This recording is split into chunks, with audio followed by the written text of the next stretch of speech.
Lucas capítulo 5, verso 1 a 11, diz assim o texto bíblico.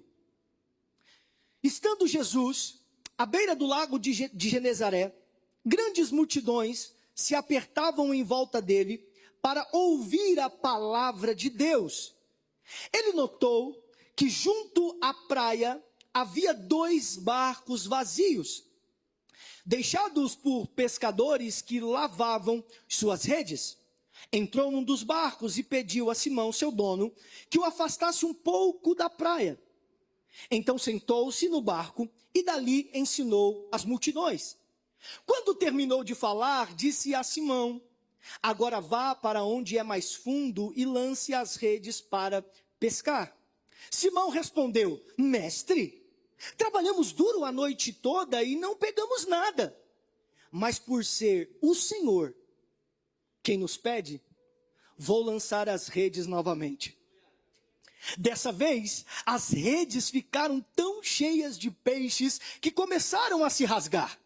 Então pediram ajuda aos companheiros do outro barco. E logo, os 2 barcos estavam tão cheios de peixes que quase afundaram.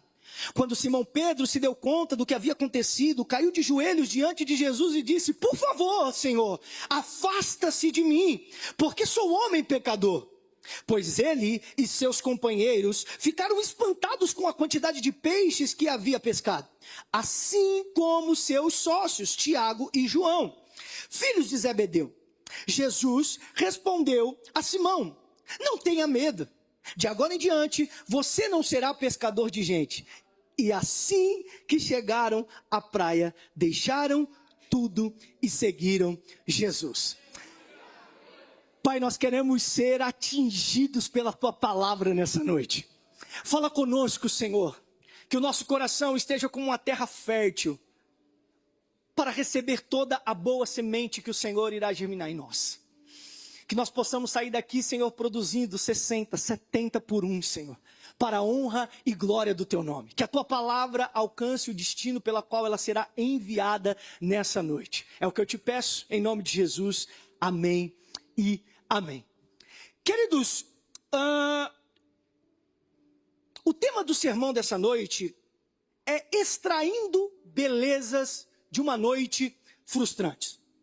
Eu não sei se isso te impressiona, não sei se você fica impressionado com isso, mas ao olhar para as Escrituras, é admirável ver o quanto de beleza Deus consegue extrair dos acontecimentos mais improváveis das narrativas bíblicas. Começando já no Jardim do Éden. A queda de Adão e Eva, sem dúvida, foi um dos acontecimentos mais desastrosos de toda a Escritura. E o capítulo 3 de Gênesis talvez seja o capítulo mais improvável para que Deus pudesse extrair alguma beleza. Não precisa você abrir, mas eu quero fazer uns apontamentos para vocês. Olha só, pós a queda de Adão e Eva, Gênesis 3,14, tem uma maldição sobre a serpente. Gênesis 3,16 tem uma maldição sobre a mulher. Gênesis 3,17 tem uma maldição sobre a terra.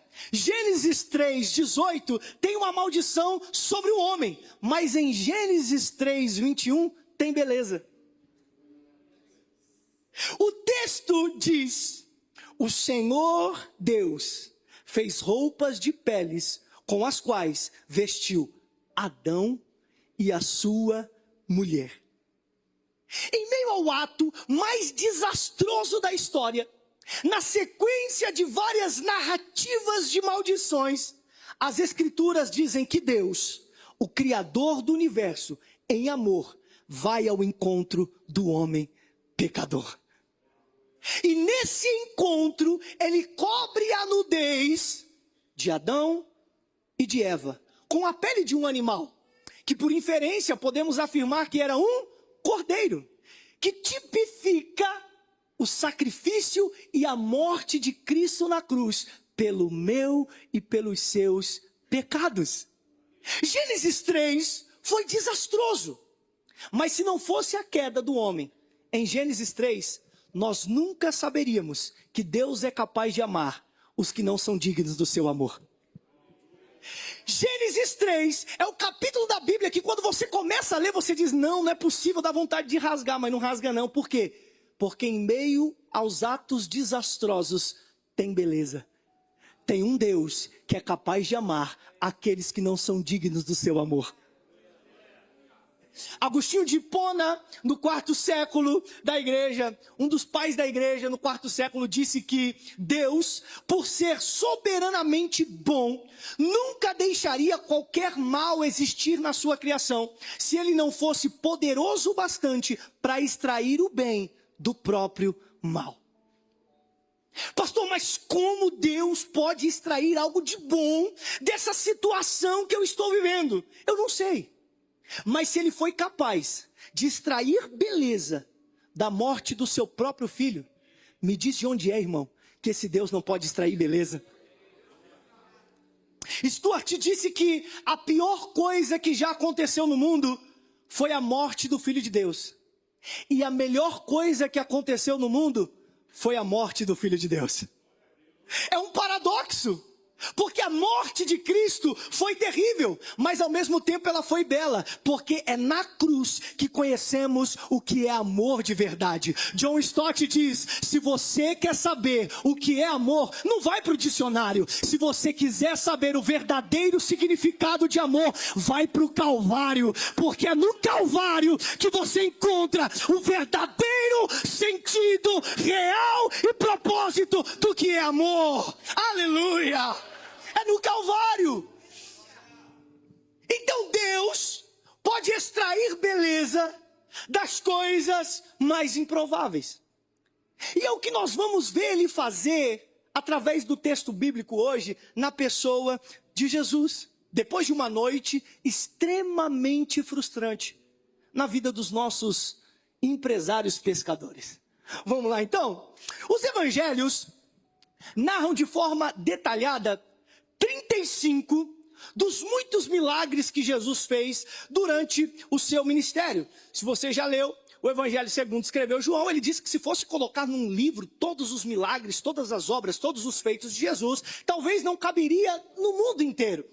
Então os milagres que estão detalhados de forma precisa na Bíblia, eles precisam ser olhados atentamente, porque eles querem passar algo especial para nós. Imagina, Jesus fez muitos milagres, mas de forma detalhada nós temos 35. E esse aqui, da pesca maravilhosa, onde Jesus encontra os seus primeiros discípulos, no capítulo 5, versículo 1, é um que está em destaque. No verso 1, o texto diz que Jesus estava à beira do lago de Genezaré, lago também conhecido por nós, alunos da escola teológica Três Palavrinhas, Mar da Galileia. Não é verdade? Quem é que não conhece? Mar da Galileia. Mar da Galileia, que na verdade não é um mar. Ele é um grande lago de água doce, de águas doces, cercado por montanhas. Depois você dá um Google aí e você vai ver, é muito lindo, vale a pena você ver o lugar. E eu não sei você, cara, mas olha, quando se fala de lago de água doce, David, só me vem uma coisa na mente, irmão. Vou dar lugar para carne aqui só um minutinho, eu já volto. Tilápia, fritinha, com limãozinho em cima, irmão. Fala a verdade. Quem não come um negócio desse está em pecado, irmão. É o que, Senhor? Deus me mostra 3 pessoas que vai me chamar para um tempo de mesa e vai fritar tilápia para mim. Ele só não me deu o nome. Dá o nome, Jesus. Então era um lago de água doce, não era bem um mar, né? Então nas margens desse mar, nós lemos que grandes multidões se apertavam para ouvir Jesus pregar a palavra. E isso nos ensina algo precioso para os nossos dias. Porque o que deve nos conduzir até esse ambiente, para as nossas reuniões, que acontece aqui nessa casa, deve ser o desejo de ouvir a palavra, aprender sobre a palavra, ser direcionados pela palavra, orientados e conduzidos pelo poder da palavra. Porque a palavra de Deus, irmão, ela foi, é e sempre será o alimento que nos sustentará na caminhada do Evangelho. Nós precisamos do poder da palavra, não só no ambiente de culto, mas na nossa vida devocional. Deixa eu dizer uma coisa para você. O seu quarto pode ser uma Genezaré, aonde você ouve os ensinamentos de Jesus como essa multidão. Eles não tinham essa dádiva de abrir o quarto e ouvir Jesus pregar. Eles tinham que caminhar uma longa distância. Agora eu e você temos a oportunidade de abrir a porta do nosso quarto e ouvir Jesus pregar. Charles Haddon Spurgeon diz que a Bíblia que está caindo aos pedaços geralmente pertence a alguém que está inteiro. Vou de novo. A Bíblia que está caindo aos pedaços geralmente pertence a alguém que está inteiro. O que é uma Bíblia caindo aos pedaços? Riscada, manchada, marca de uso. Só de canto de olho assim, ó. Como é que tá a Bíblia dele aí? Pô, pastor, acabei de comprar a Bíblia, pastor. Por isso que tá novinha, pastor. Se comprou nova, tá perdoado, né, Gé? Se comprou nova, tá perdoado. Agora vamos ao verso 2 aqui. Porque eu quero pontuar algumas coisas para vocês, verso a verso, ok? Vamos reler o verso 2. Diz assim, ó. Ele notou, ele quem? Jesus, que junto à praia havia 2 barcos vazios, deixados por pescadores que lavavam suas redes. Agora presta atenção aqui. Lucas faz questão de escrever que Jesus notou, junto à praia, 2 barcos vazios.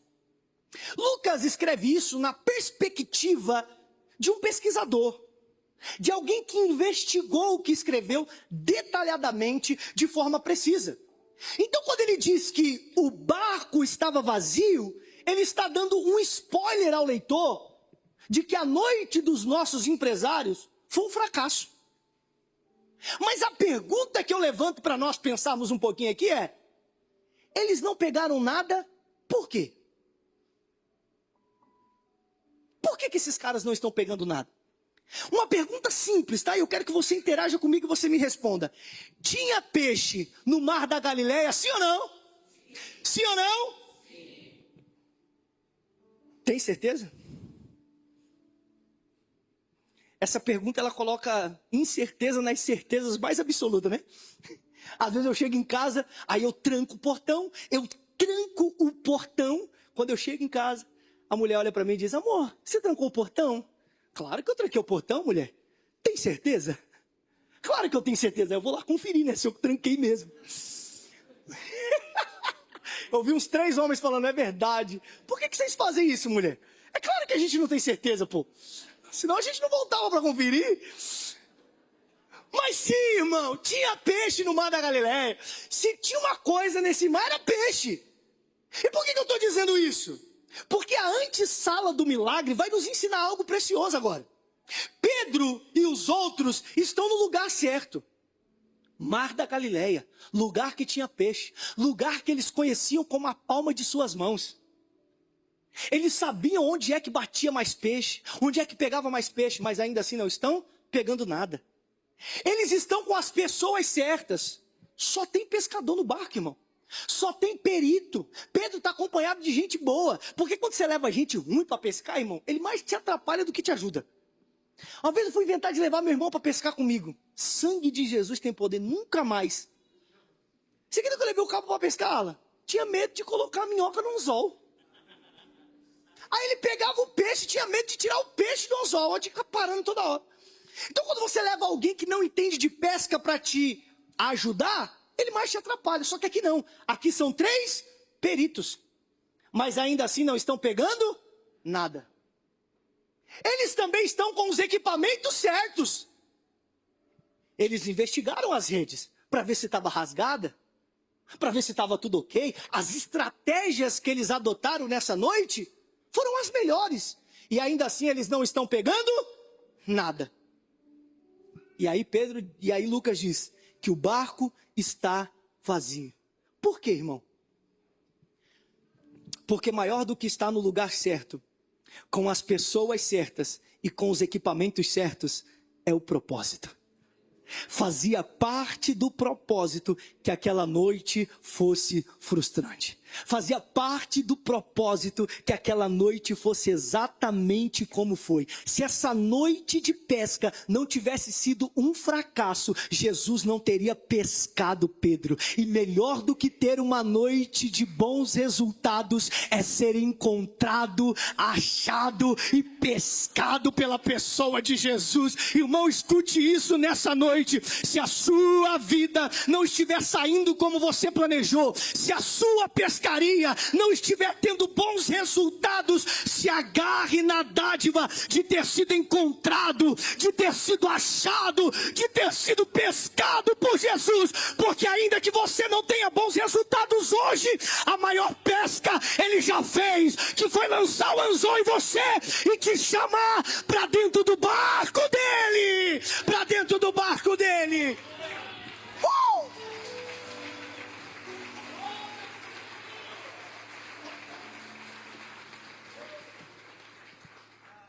Melhor do que ter uma pesca com bons resultados é ser encontrado, pescado e achado por Jesus. Ainda no verso 2, isso aqui é legal. O texto diz que os barcos estão vazios. E esses barcos estão ali por pescadores que lavavam as suas redes. Só que no evangelho de Mateus, segundo escreveu Mateus, evangelho sinótico de Lucas, diz que eles também costuravam as redes. Redobre sua atenção aqui. Lucas está dizendo que esses pescadores tiveram uma noite ruim, não pegaram nada, mas ainda assim eles estão lavando as redes. E segundo Mateus, eles também estão costurando as redes. Kerson diz que lavar as redes nada mais é do que se preparar para a próxima pesca. Lavar e costurar as redes nada mais é do que se preparar para o próximo dia. A noite é ruim, mas eles não estão rasgando as redes por causa de uma noite ruim. A noite é ruim, mas eles não estão queimando as redes por causa de uma noite que não deu certo. Eles estão lavando e costurando para o próximo dia. Eu imagino Pedro olhando para Tiago, olhando para João e dizendo assim: bispa, a noite foi ruim, a noite foi péssima, mas faz o seguinte, João, costura.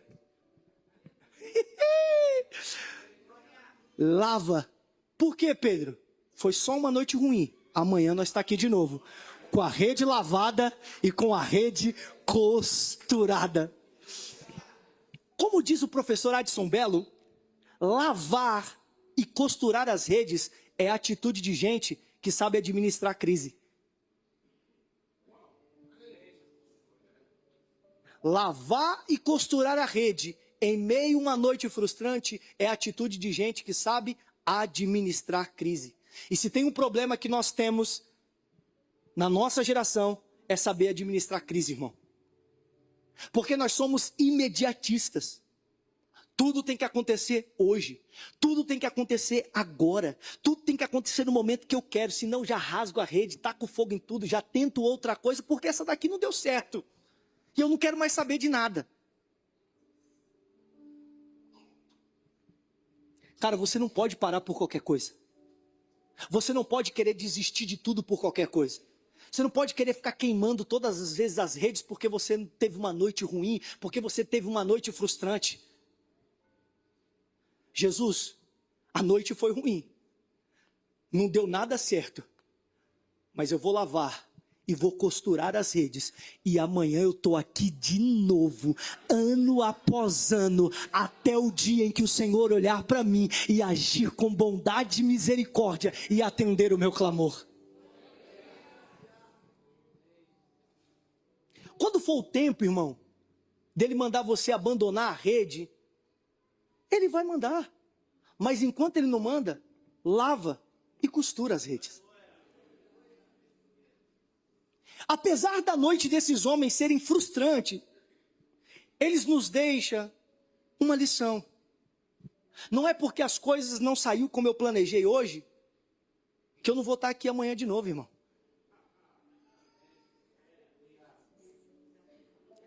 eu nunca vi uma geração, e eu estou incluso no meio, que desiste tão fácil das coisas, cara. Rapaz, eu fico olhando às vezes para os nossos pais, mano. Era cada luta, cada prova, cada... Você falava, rapaz, como é que ele não larga a ponta do cipó? Aí às vezes pastoreio a juventude, aí chegou uma menininha, 18 anos, tadinha. Frustrada no namoro. Não quero mais saber de homem, esse negócio de casar não é pra mim. 18 anos, gente. Uma geração que se frustrou na criação dos filhos, adota uma bebê de plástico. Você não está adotando bebê de plástico não, né? Me chamando de filho, não. Pelo amor de Deus, você me ajuda. Outra coisa interessante. Jesus poderia ter feito o milagre antes. Mas Jesus só faz depois que eles lavam e costuram as redes. Irmão, escute isso. Vai ter coisas que Deus só vai fazer em nós depois que passarmos pelo tempo da lavagem e da costura. Tempo esse conhecido também como tempo da maturidade. Porque assim como não dá para pôr vinho novo em odre velho, não dá para pôr milagre grande em rede suja e rasgada. Não vai.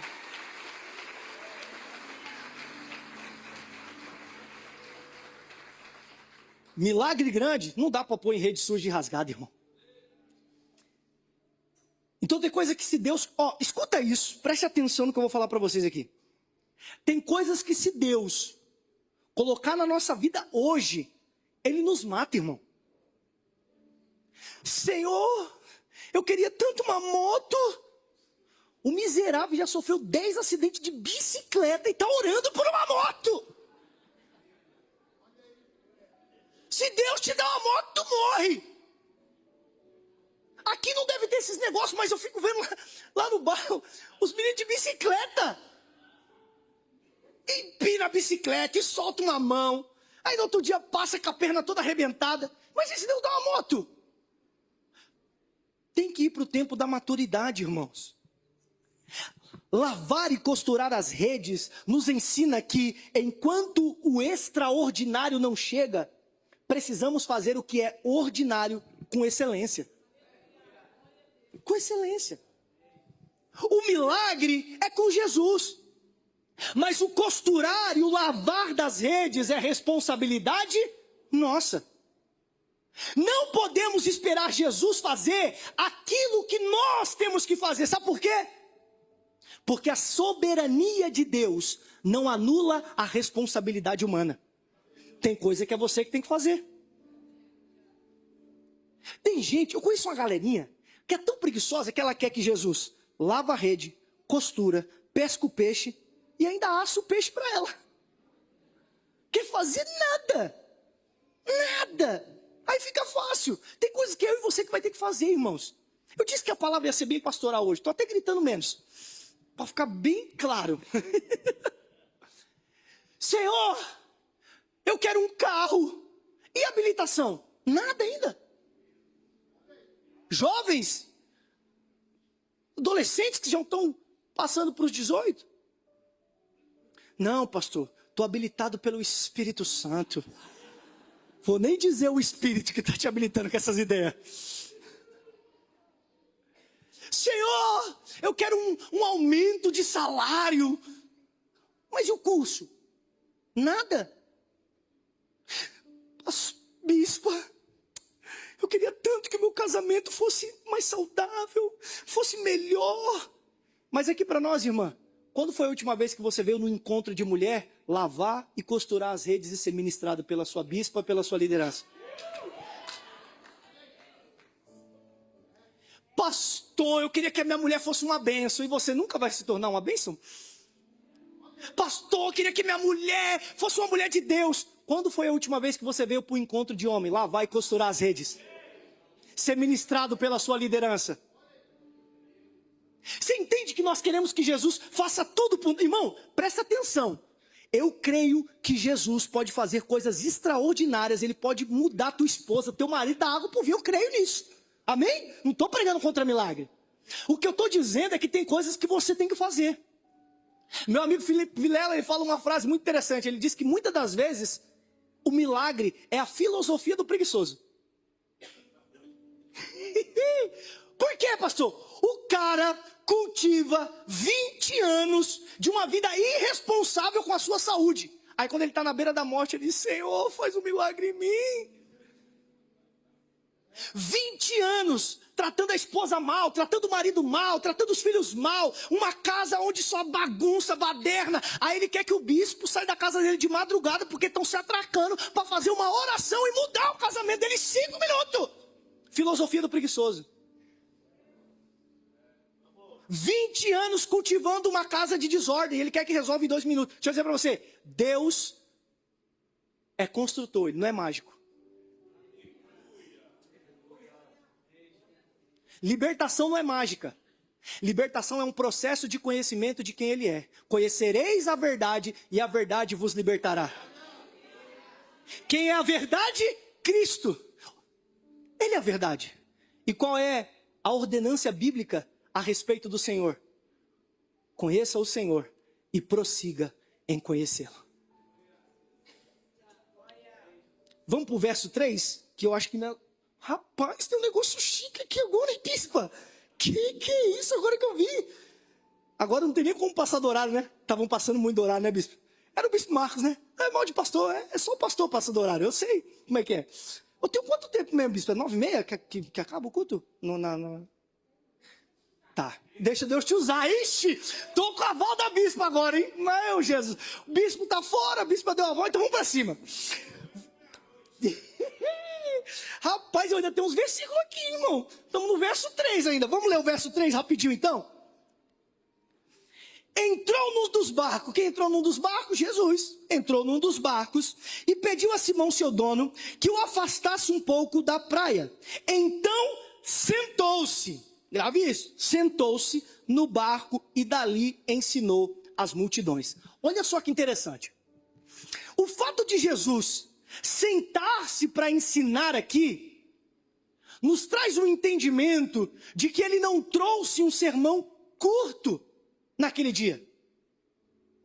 Porque quando um mestre, um rabino se sentava para ensinar, 2 coisas os ouvintes entendiam. O sermão vai ser longo e vai ser extremamente importante. Se você olhar o sermão das bem-aventuranças, o texto começa do mesmo jeito. Mateus faz essa aplicação. E sentou-se. Então Jesus não deu uma saudaçãozinha de 5 minutos. Jesus não deu um beijinho na flor, igual diz os nossos irmãos assembleanos. Eu falei esses dias lá na igreja, beijinho na flor, a galera mais nova ficou tipo, hã? Quem sabe o que é beijinho na flor aqui? Desse lado, deixa eu ver. Meu Jesus, meia dúzia. Aqui, beijinho na flor. Ixi, mano, não é raiz não, mano. Ó, beijinho na flor, aula de história com o pastor Marcelo agora.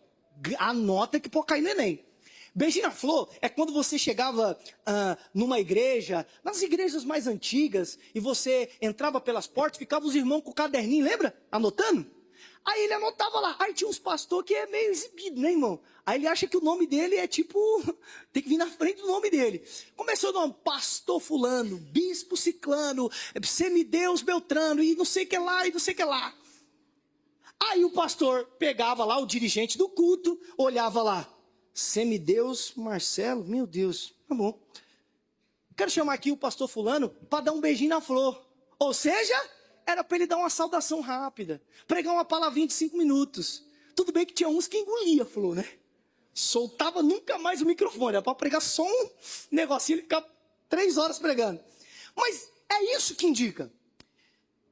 Cara, olha só que interessante. Jesus ministrou um sermão longo, tá? Aí no verso 4, olha o verso 4. Diz que quando ele terminou de falar, é que ele vai agir. Hein, Gé? Depois que ele terminou de pregar, depois que ele terminou de ensinar, é que ele vai fazer o milagre. Jesus não atropelou o ensino para fazer milagre. Porque milagre é bom. Ver Jesus manifestando o seu poder é maravilhoso. Mas o ensino da palavra sempre foi uma marca do ministério de Jesus. Presta atenção nisso aqui. Você sabe qual foi a primeira coisa que Jesus fez depois que ele saiu da tentação no deserto? Você lembra da ordem?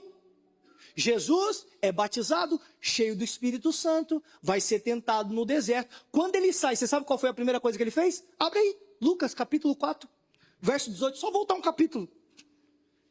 4, 14 ao 18. Vamos ler do 14. Lembra da ordem? Batizado, cheio, tentado, aí ele volta para Galileia. Olha o que ele vai fazer. Lucas 4, 14. Então Jesus, cheio do poder do Espírito Santo, curou, levantou paralítico, fez o mudo contar para o surdo que o cego viu o paralítico andar. Cheio do poder do Espírito, voltou para a Galileia. Relatos a seu respeito se espalharam rapidamente por toda a região. Ele ensinava nas sinagogas e todos o elogiavam. Verso 16, agora ele vai para Nazaré. Vamos ver o que ele vai fazer em Nazaré. Quando Jesus chegou a Nazaré, cidade de sua infância, foi à sinagoga no sábado, como de costume, e se levantou para ler as Escrituras. Entregaram-lhe o livro do profeta Isaías, e ele o abriu e encontrou o lugar onde estava escrito: o Espírito do Senhor está sobre mim, pois ele me ungiu. Me ungiu para quê? Só para fazer milagre? Só para fazer prodígios? Só para fazer maravilhas? Não. O Espírito do Senhor está sobre mim e ele me ungiu. Para quê, Jesus? Para pregar as boas novas, para ensinar as boas novas. Olha para cá, casa do oleiro. O ministério de Jesus é cheio de milagre. O ministério de Jesus é cheio de poder. O ministério de Jesus é cheio de sinais. Mas o ministério de Jesus também é cheio de palavra. É cheio de palavra. É cheio de palavra.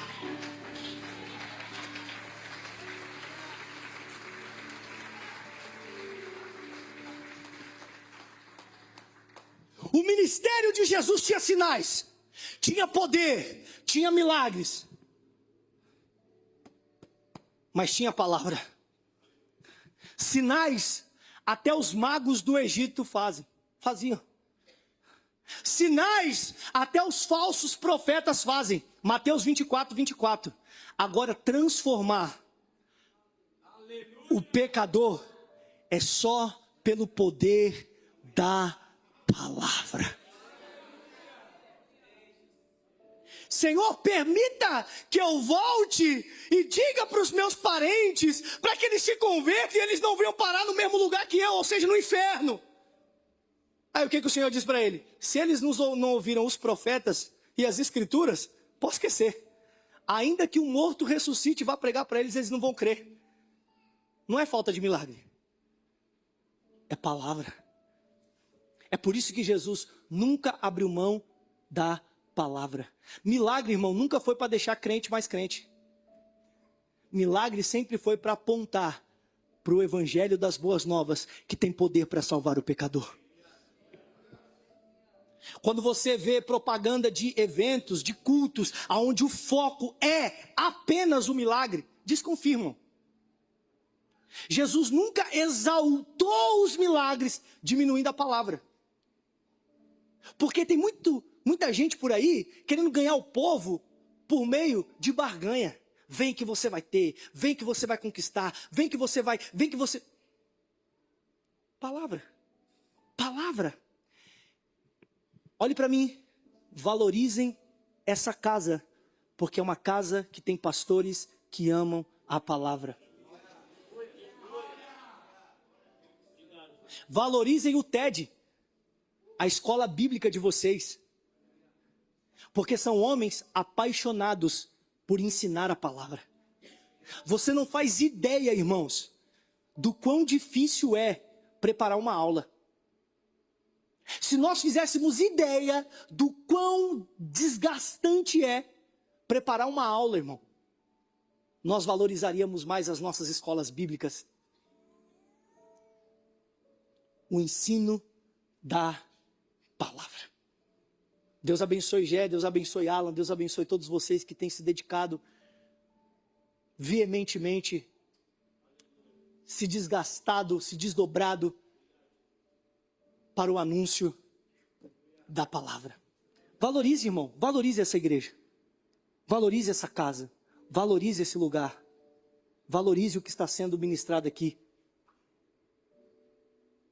Porque o que nós estamos vendo em muitos lugares é um desastre, irmão. O que estão fazendo com a palavra?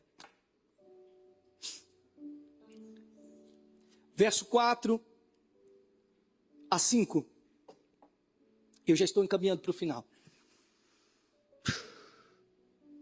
Quando Jesus terminou de falar, disse a Simão: agora vá para onde é mais fundo e lancem as redes para pescar.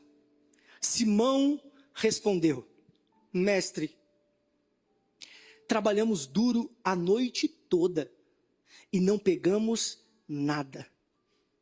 Mas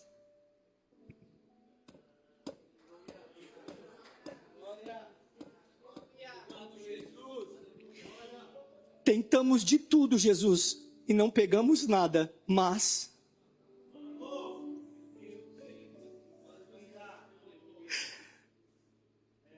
Senhor, eu já orei várias vezes, eu estou querendo desistir, mas Senhor, eu vim aqui na casa do oleiro nessa noite, eu disse: Senhor, meu último culto, eu não suporto mais essa luta, mas eu não sei o que tinha na cabeça de Pedro quando ele disse esse mas. Mas nós sabemos o quanto a vida desse homem foi transformada por um mas que ele adicionou depois de uma fala racional. Talvez você chegou aqui dizendo: não aguento mais, não dá mais, eu não vou mais. Mas por causa da tua palavra, Senhor, eu vou tentar mais um pouquinho, eu vou continuar mais um pouquinho, eu vou perseverar mais um pouquinho, Senhor. Eu queria desistir, mas depois dessa palavra eu não vou abandonar, eu vou continuar, eu vou perseverar, eu vou avançar pelo poder da tua palavra, pelo poder da tua palavra. Um mas que você adicionar hoje pode mudar todo o teu destino, irmão. Mas por ser o Senhor quem nos pede, vou lançar as redes novamente. Nesses dois versos, vemos claramente um contraste entre fé e lógica jorrando de Pedro. Quando Jesus pede para ele lançar as redes, ele dá um argumento lógico e racional, dizendo: Senhor, tentamos a noite toda. Isso aqui é a lógica de Pedro falando. E observe que em nenhum momento Jesus repreendeu sua forma racional e técnica de pensar. Porque por mais lógico que Pedro foi, no fim ele submeteu seu raciocínio à vontade de Cristo. Jesus não tem problema em você ser técnico. Jesus não tem problema em você ser lógico. Jesus não tem problema em você ser racional. O problema é quando idolatramos o raciocínio a ponto de não crer mais no transcendente. O Senhor nos chamou para oferecer um culto racional. O problema é quando nós idolatramos o raciocínio e amamos o racionalismo. Quando nós adicionamos o sufixo ismo, é onde mora o problema, porque o transcendente já não faz mais parte de nós. Nós já não cremos que numa noite como essa, Jesus pode fazer algo extraordinário e sobrenatural. Jesus te chamou para ser racional, mas não amante de um racionalismo. Ele quer canela, cheio do Espírito Santo, que ama Jesus, que ama a presença dele. Tá tudo bem você ser lógico, irmão. Tá tudo bem você ser racional. Mas vai ter momento na sua jornada que a lógica terá que ser deixada de lado para que você se agarre a uma palavra que sai da boca de Jesus. Se Pedro ficasse só na lógica dele, ele não ia avançar no sobrenatural. Mas ele falou, calma aí, lógica, fica aqui. Tentamos a noite inteira, isso é lógica. Mas na tua palavra lançaremos a rede. Isso é sobrenatural, irmão. Jesus está atrás de discípulos que nas noites mais frustrantes ainda têm coragem de confiar no poder da sua palavra. Nas noites mais sombrias, nas noites mais terríveis, nas noites mais desanimadoras, dobre os seus joelhos e grite com a sua alma dizendo, Jesus, eu não entendo, o meu racional não compreende, a minha lógica não consegue dar conta, mas eu estou preparado para confiar no poder da sua palavra, no poder da sua palavra. Versos 6 a 8, dessa vez as redes ficaram tão cheias de peixes que começaram a se rasgar. Então pediram ajuda aos companheiros do outro barco, e logo os dois barcos estavam tão cheios de peixes que quase afundaram. Quando Pedro se deu conta do que havia acontecido, caiu de joelhos diante de Jesus e disse, por favor, Senhor, afasta-se de mim, porque sou um homem pecador. Nesses versos está a centralidade do verdadeiro propósito por trás de todo esse milagre. E é aqui aonde Jesus extrai a maior beleza da frustração desses homens. Por quê, pastor? No verso 5, antes do milagre, Pedro se dirige a Jesus como? Mestre. Mas no verso 8, depois do milagre, olha aí. Ele diz, Senhor, afasta-se de mim. A palavra Senhor que Pedro está usando aí, é uma palavrinha grega, chamada Kyrios, que quer dizer governador. Aquele que comanda, aquele que governa, aquele que é soberano. Pedro aqui está se rendendo ao senhorio de Cristo. A sua experiência como pescador só serviu para atestar um fato incontestável naquela manhã. O que eu estou presenciando diante dos meus olhos não é uma ação humana. Esse homem não é só um mestre. Eu estou diante do Filho de Deus. Eu estou diante do Deus encarnado. Aleluia! É por isso que ele vai dizer, afasta-se de mim. Só que Pedro pede para Jesus se afastar, mas Jesus se aproxima. Porque por mais que Jesus seja santo, ele nunca rejeita um coração arrependido. Eu não sei quais foram os pecados que você cometeu. Eu não sei quais foram as leis que você transgrediu. Eu não sei quais foram os erros que você cometeu e o diabo tem tentado te acusar. Eu vim aqui para te dizer uma coisa. O seu Jesus é misericordioso o suficiente para perdoar os seus pecados e te fazer andar em novidade de vida. Dane Ortlund, no seu livro maravilhoso, chamado Manso e Humilde, nos traz uma reflexão maravilhosa. Ele faz um comentário de um outro pastor chamado Grosvenor. E esse pastor diz que Jesus ele é tão misericordioso que se ele tivesse se encontrado com aquele soldado que enfiou a lança atravessando no seu peito, com fins de alcançar o seu coração, ele diria para aquele homem, meu jovem, existe um jeito mais fácil de você chegar no meu coração. Que jeito, Jesus? Só se arrependa dos seus pecados. Esse é o jeito mais fácil de chegar no meu coração. E se você se arrepender, eu colocarei a sua cabeça no mesmo peito que você feriu com a lança.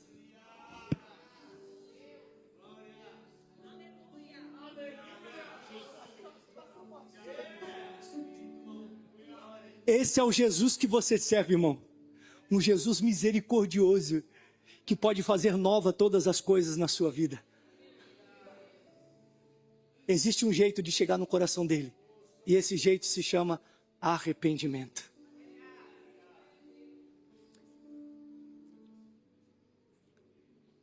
Verso 9 a 11, e agora eu encerro de verdade, porque não tem mais onde pregar, né? É a exposição do texto. 9 e 11, vamos lá? Pois ele e seus companheiros ficaram espantados com a quantidade de peixes que haviam pescados, assim como os seus sócios, Tiago e João, filhos de Zebedeu. Jesus respondeu a Simão: não tenha medo, de agora em diante você será pescador de gente. Essa versão NVT, pescador de gente, me quebra, né? É muito boa a versão NAA. Aqui a NVT deu uma vacilada. Pescador de homens é muito bom, né? E assim que chegaram à praia, olha isso, irmão, presta atenção nisso aqui, cara, versículo 11, presta atenção, casa do oleiro. E assim que chegaram à praia, deixaram tudo. Eles fizeram o quê? Eles deixaram o quê? Eles não colocaram nem um peixinho no bolso, nem um peixinho na sacola. Deixaram tudo e seguiram Jesus.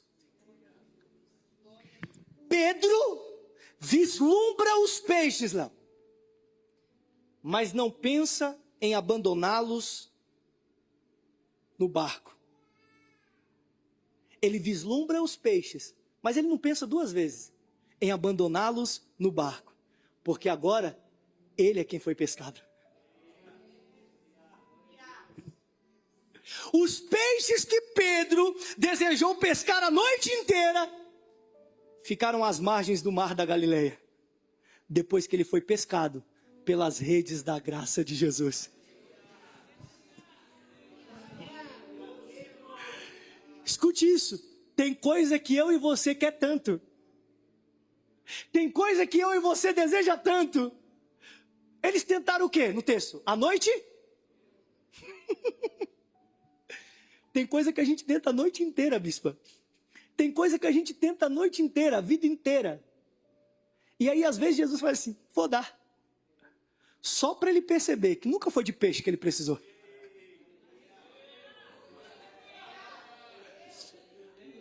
Tentou a noite inteira, Jesus falou, vou dar.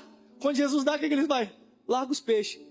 Porque Jesus está mostrando para eles, nunca foi de peixe que vocês precisaram.